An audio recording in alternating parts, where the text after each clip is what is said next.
హల్లెలూయా.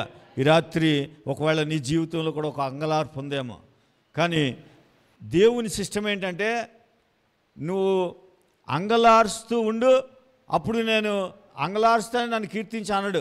చూడండి, ఇప్పుడు ఏ తండ్రి అయినా అలా కోరుకుంటాడా?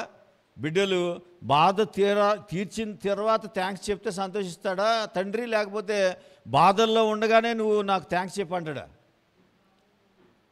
అలా అనే తండ్రి కాదు మన తండ్రి అయిన దేవుడు, ప్రేమ కలిగిన దేవుడు. చూడండి, ఆయన ఏమంటాడంటే నీ అంగలార్పు తీర్చేశాడు. ఎలా మార్చాడు అంగలార్పుని? నాట్యంగా మార్చాడు. కాబట్టి నిన్నేం చేయమంటాడంటే నా ప్రాణము మౌనంగా ఉండదు అంటున్నాడు దావీదు. నా ప్రాణం మౌనంగా ఉండదు, ఎందుకంటే నా అంగలార్పుని నాట్యంగా మార్చాడు. నేను ఇంతకుముందే చెప్పాను, పోయిన సంవత్సరం ఈ టైంకి నా పరిస్థితి బాగలేదు. నా సైట్ విషయంలో చాలా పెద్ద ఇబ్బంది కలిగింది. కానీ అయినా నాకు తెలుసు నా దేవుడు నా అంగలార్పుని నాట్యంగా మారుస్తాడని. నేను అందుకే 40 దినాలు ఎంతో సంతోషంగా, మీ ఎవరికి తెలియదు కానీ నేను ఎంతో సంతోషంగా వాక్యం చెప్పాను. దయచేసి గమనించండి. అంగలార్పుని నీవు నాట్యంగా మార్చినావు, నీవు నా గోనె పట్ట విడిపించి సంతోష వస్త్రము నన్ను ధరింపజేస్తున్నావు. యెహోవా నా దేవా, నిత్యము నేను నిన్ను స్తుతించేదని. దావీదు తీర్మానం. ఎందుకు దావీదు నువ్వు స్తుతిస్తావు? ఎందుకు దావీదు నువ్వు కీర్తిస్తావు? ఒకవేళ మిమ్మల్ని కూడా ఎందుకు యేసయ్య సన్నిధికి ఇంతమంది వచ్చారు? లెంట్ ప్రేయర్ అంటే ఇంతమంది ఎవరు రారు. ఇప్పుడు చూడండి, మన చర్చిలో ఒక 70 మంది వచ్చారు. ఇప్పుడు ఇంతమంది వచ్చారంటే దీనికి కారణం ఏంటంటే ఆయన కీర్తించకుండా ఉండలేము. ఎందుకంటే మన అంగలార్పు, మన కన్నీళ్ళు ఎన్నోసార్లు యేసు ప్రభువారు తుడిచాడు. మన జీవితంలో ఎన్నోసార్లు ఏడ్చాం, తెలుసో తెలియకో, కొంతమంది చెప్పుకోకో ఏడ్చిన రోజులు ఉన్నాయి. అలాంటప్పుడు మన కన్నీరు తుడిచిన దేవుడు, ఆ కన్నీరు తుడిచిన దేవునికి కృతజ్ఞత చెప్పకుండా ఎలా ఉంటావు? కృతజ్ఞత నువ్వు కీర్తించకుండా ఎలా ఉంటావు? అది జరిగే పని కాదు. కానీ మనం చాలాసార్లు ఏం చేస్తామంటే కీర్తిస్తే దేవుడు ఏదో చేస్తాడు అన్నావు. కీర్తిస్తే కాదు, నీకు చేశాడు కాబట్టి కీర్తించు. నేను మీకు ముందే చెప్పాను, అమ్మ ఈ 40 రోజులు ఉపవాసం ఉండేవాళ్ళు ఉపవాసం ఉండి రండి, ఏదైనా తీర్మానం చేసుకున్న వాళ్ళు తీర్మానం చేసుకుని రండి. కానీ మీ ఉపవాసం ఎలా ఉండాలంటే దేవుడు చేస్తాడు కాబట్టి ఉపవాసం ఉండొద్దు, చేశాడు కాబట్టి కృతజ్ఞతగా ఉపవాసం ఉండి రండి అని చెప్పాను. ఉపవాసం ఎప్పుడు కూడా దేవా నువ్వు చేస్తే నేను ఉపవాసం ఉంటాను అనొద్దు. నువ్వు చేసావు కాబట్టి ప్రభా నేను ఉపవాసం ఉంటాను, కృతజ్ఞత, అంతే. మనం ఏం చేసినా ఆయన కృతజ్ఞత చెల్లించడమే. అంతకు మించి దావీదు ఏమంటున్నాడు? నేను కీర్తిస్తున్నాను, ఎందుకంటే నా అంగలార్పు ఒకానొక రోజున నేను ఏడ్చిన రోజులున్నాయి, తిండి తినని రోజులున్నాయి, పారిపోయిన రోజులున్నాయి, కొండలంట తిరిగిన రోజులున్నాయి. అలాంటి దినాల్లో నా కన్నీళ్లను తుడిచావయ్యా, నా అంగలార్పుని నాట్యముగా మార్చేశావు, కాబట్టి నేను నిన్ను కీర్తిస్తూనే ఉంటాను అని చెప్తా ఉన్నాడు. అందుకని దయచేసి మనం గమనిద్దాం. చూడండి, ఎప్పుడు కూడా మన జీవితంలో ఆయన కీర్తనీయుడు అనమాట. దయచేసి చూడండి, ఆయన్ని ఏమంటాం మనం? ప్రసంగి గ్రంథం, ప్రసంగిలో ఆయనకి చాలా చాలా చాలా పరమగీతాలు తీయండి. పరమగీతాల్లో ఆయన ఎవరు అని అంటే మనకు ఈ రోజున ఒక ప్రశ్న ఏంటంటే ఆయన he give us beauty for ashes, అంటే ఆ బూడిదకు ప్రతిగా మనకి పూదండనిచ్చాడు. ఎలా ఇచ్చాడు? ఒకసారి ఆలోచించేయండి. ఈ రాత్రి మిమ్మల్ని అందరినీ రమ్మన్నది ఎందుకంటే ఒక రోజుకి ఒక విషయం నేర్చుకోవాలి. మా పూదండగా మార్చాడు మన బూడిదనంటే ఏం జరిగింది అనేది మనం తెలుసుకోవాలి ఈ రాత్రి. ఆయన నిజానికి ఆయన ఎవరు అని అంటే యేసు ప్రభువారు ఎవరంటే 10,000లో తీశారమ్మా, అది చదవండి. నా ప్రియుడు ధవళవర్ణుడు రత్నవర్ణుడు 10,000 మంది పురుషులలో అతనిని గుర్తించవచ్చును. అపరంజి వంటిది కాకపక్షముల వలె కృష్ణవర్ణములు, అంటే వర్ణించడం, అవి నొక్కులుగా కనబడుచున్నవి. అతని నేత్రములు నదీ తీరముల ఉండు గువ్వల వలె కనబడుచున్నవి. అవి పాలతో కడగబడి ఉన్నవి, అవి చక్కగా తాచిన రత్నముల వలె ఉన్నవి.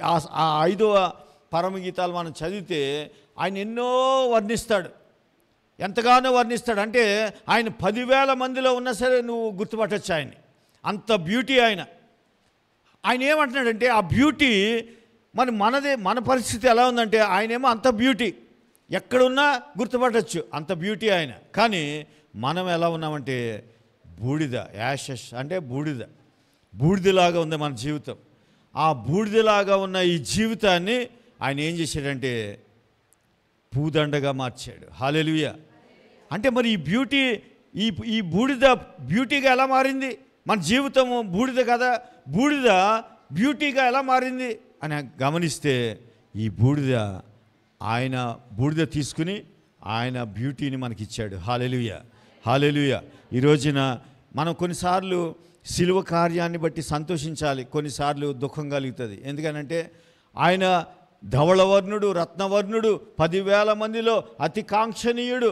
అలాంటి వాడు ఆయన బ్యూటీని మనకిచ్చేసి, ఆయన అందాన్ని, ఆయన గొప్ప జీవితాన్ని మనకిచ్చేసి మన బూడిదని ఆయన తీసుకున్నాడు. ఇది విచారమే, కానీ సంతోషం ఏంటంటే మన జీవితాలు మార్చబడ్డాయి.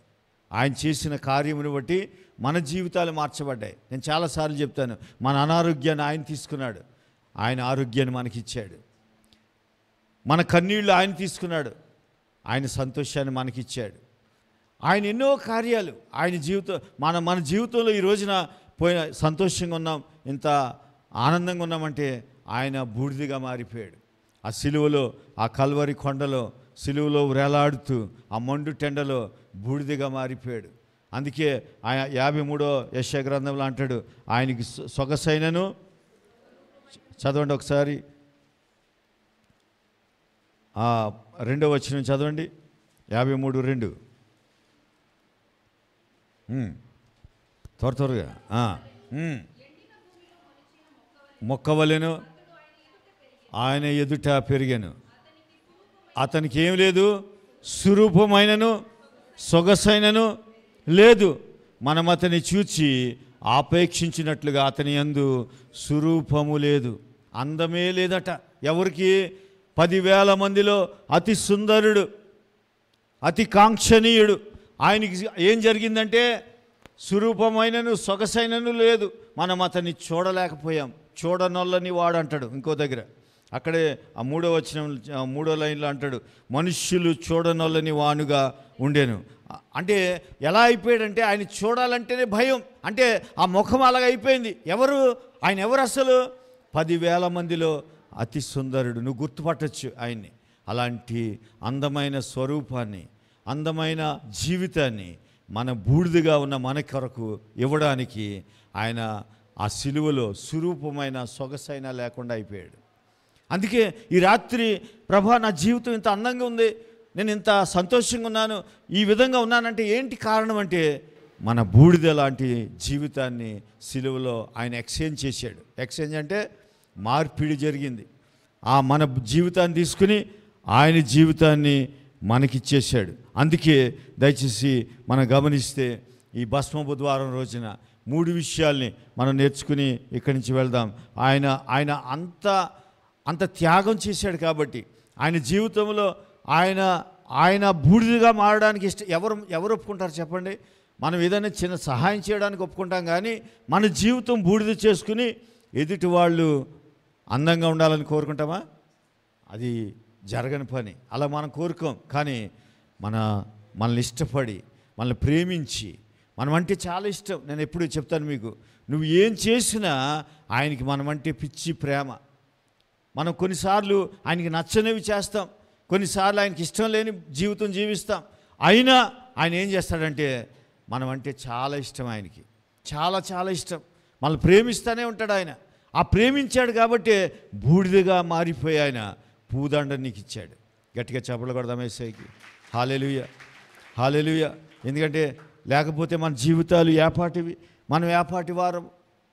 అందుకే ఎప్పుడు కూడా మన జీవితంలో ఆయనకి కృతజ్ఞత చెల్లించాలి. దావీదు అందుకే అన్నాడు, ఏమనంటే నేను కీర్తిస్తున్నాను. దానికి కారణం ఏంటంటే నా అంగలార్పుని ఏం చేశాడు?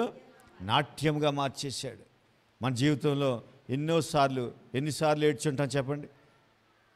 నేను కూడా నా జీవితంలో ఎన్నో కష్టాలు అనుభవించాను, ఎన్నో బాధలు అనుభవించాను. అయినా నా కన్నీరుని నాట్యంగా మార్చాడు. నా దుఃఖానికి ప్రతిగా పూదండనిచ్చాడు ఆయన.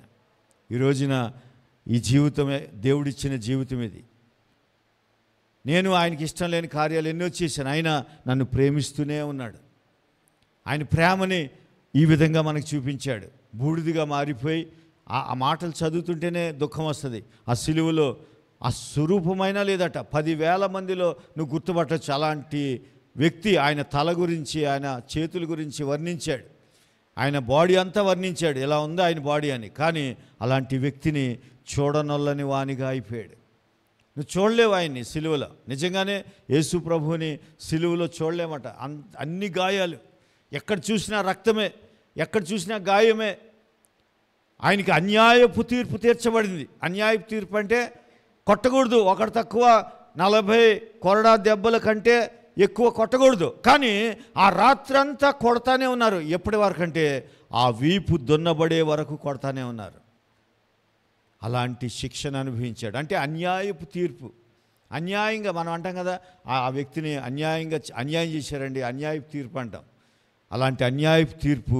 అసలు రాత్రిపూట ఎప్పుడైనా తీర్పు తీర్చడం మీరు చూసారా? తీర్పులు తీర్చరు. జడ్జిమెంట్ ఎవరు? ఒకవేళ మన జడ్జీలు కూడా రాత్రి ఎవరైనా ఖైదీని తీసుకెళ్తే రిమాండ్గా చెప్తారు, లేకపోతే జడ్జిమెంట్ ఎవరు? నైటు. అది రూల్. కానీ రాత్రే జడ్జిమెంట్ ఇచ్చేశారు యేసయ్యకి, ఇతనికి మరణం విధించేసేయండి అని. నిజంగా అన్యాయపు తీర్పు చూడనోళ్ళని వాడు. ఎవరు ఆ యేసయ్య అంటే? అందగాడు, బ్యూటీ. ఆయన బ్యూటీని, ఆత్మీయమైన బ్యూటీ, మానసికమైన బ్యూటీ, శారీరకమైన బ్యూటీ, ఈ 3 బ్యూటీలు మనకిచ్చి మన బూడిదని ఆయన తీసుకున్నాడు.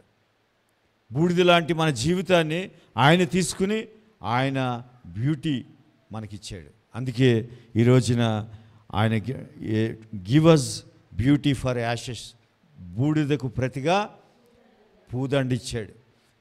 మరి ఆ పూదండిచ్చిన వాడిని దావీదు ఎలాగైతే కీర్తించాడో అలా కీర్తించకుండా ఉండగలం మనం?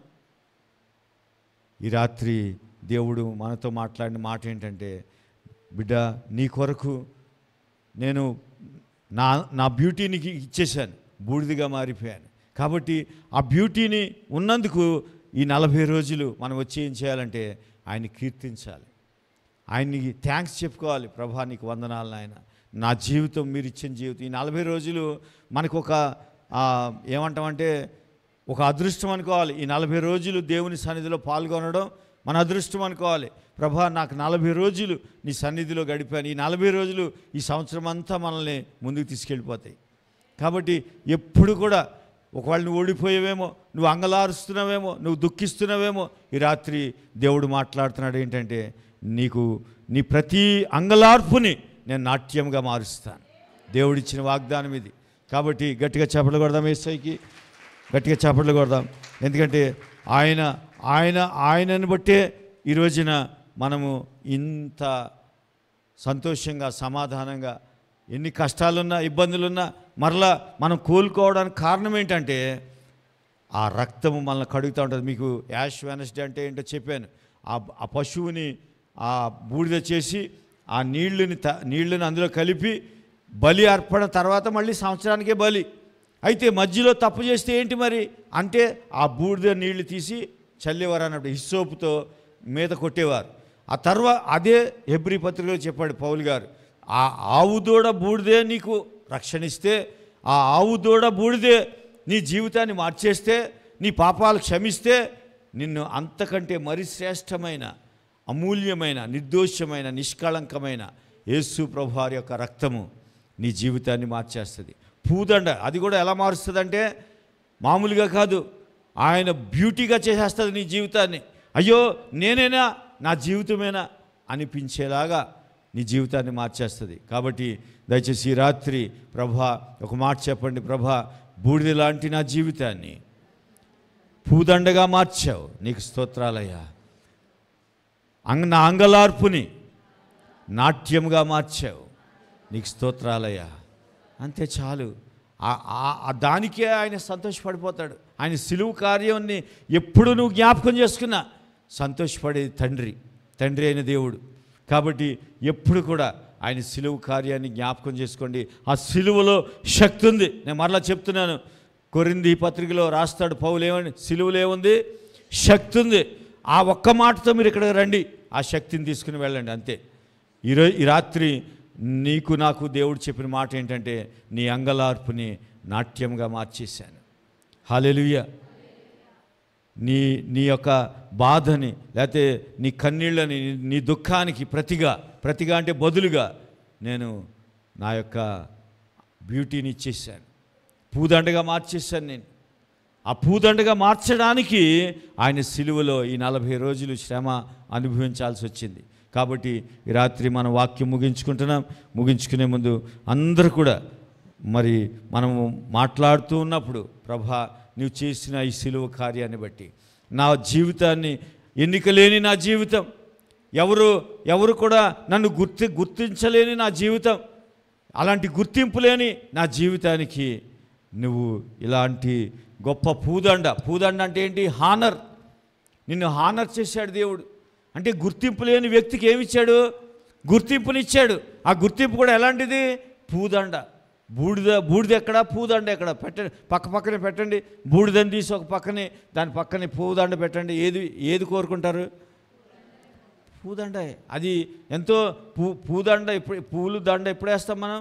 పెళ్ళిళ్ళకి వేసుకుంటాం, హానర్ చేయడానికి వేసుకుంటాం, గౌరవంగా. పువ్వులు ఎప్పుడు కూడా అలా వాడతాం మనం. అలాగ చేసేస్తాను నీ జీవితాన్ని. ఒకవేళ నీ జీవితం గుర్తింపు లేదనుకుంటున్నావేమో, కానీ రాత్రి నీ అంగలార్పు నాట్యంగా మారబోతా ఉంది. కాబట్టి ఈ వాక్యము దేవుడు దీవించునుగాక.